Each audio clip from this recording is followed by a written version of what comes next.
В Казахстане, в принципе, отсутствует цензура, но есть такое понятие нравственная цензура. Это зависит прежде всего от режиссеров. Естественно, мы, так как это национальный театр, мы не допускаем на сцене пошлости.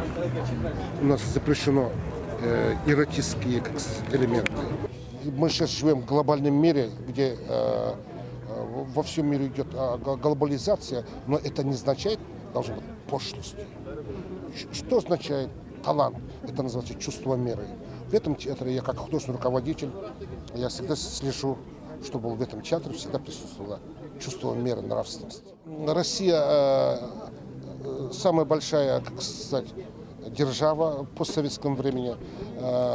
Там очень много разные, и в Гогольском театре, и что касается было Новосибирске. Есть разные. Дело в том, что есть многие молодые режиссеры хотят доказывать, показывать, что они самые крутые. Ну, есть такое общечеловеческое понятие. Это называется понятие порядочности. Вот никогда не надо перешагивать это понятие. Я сам 10 лет жил в Москве, я закончил в ГИК, я снимал фильм «Кочевник», который, знаете. Поэтому я очень хорошо отношусь к своим друзьям, тем более очень много моих друзей среди кинематографистов.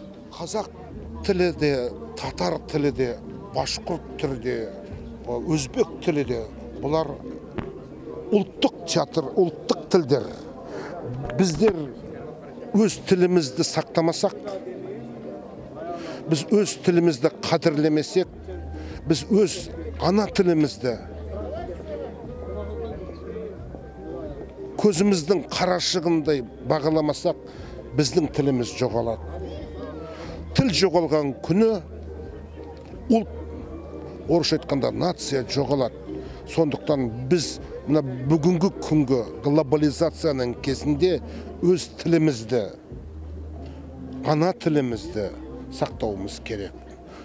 Неғұрлым ана тілімізді сақтасақ, соғұрлым біздің мемлекетіміз, давлатымыз жақсы болады.